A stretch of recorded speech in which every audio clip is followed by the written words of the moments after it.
కోవద్దనేది నా ఆలోచన. అంటే చాలా సార్లు విన్నా అక్క, మీరు ఎవరైనా మిమ్మల్ని మేడం అని పిలిచినా కానీ లేదు అక్క అని పిలవండి అంటారు. ప్రతి ఒక్కళ్ళ పిలుపు కూడా అలానే ఉంటుంది.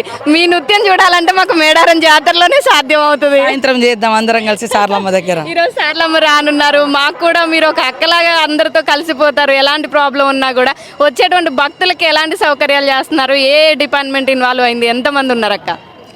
దాదాపుగా 13,000 మంది పోలీసులు, మిగతా దాదాపుగా 35,000 మంది ఇతర డిపార్ట్మెంట్స్ అందరినీ కూడా ఇక్కడ డిప్లాయ్ చేయడం జరిగింది. అందరూ ఎవరి డ్యూటీలు వాళ్ళు చేసినా ఎన్ని లక్షల మంది నాన్ స్టాప్గా ఇక వస్తూ ఉంటారు. అంతకుముందు 2-3 వేల మందికే అది లోపట ఉండేది. ఇప్పుడు 10,000 మందికి అవకాశం ఉన్నా కూడా అది ఎక్కడా కూడా ఖాళీ లేకుండా వెళుతూనే ఉన్నారు.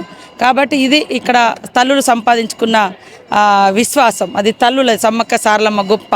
కాబట్టి వాళ్ళ కోరికలు కొంగు బంగారంలా తీరుస్తున్నారు. కాబట్టే ఇంతమంది వస్తున్నారు. వాళ్ళ క్యూ లైన్లు కానీ, క్యూ లైన్లలో మంచినీళ్ళు కానీ, క్యూ లైన్లలో మంచి పెద్ద షెడ్స్ కానీ, తర్వాత బయట రోడ్లు కానీ, ఇక్కడ దైవ దర్శనం కూడా రోడ్లు వెడల్పు కానీ, మళ్ళీ వాళ్ళు ఇక్కడ నుంచి పోయిన తర్వాత ఆ జంక్షన్స్ దగ్గర కూడా వాళ్ళు ఫోటోలు దిగడానికి, ఆ తర్వాత ఎక్కడికక్కడ టాయిలెట్స్ నిర్మాణం ఇవన్నీ కూడా అందుబాటులోకి తీసుకొచ్చినాం.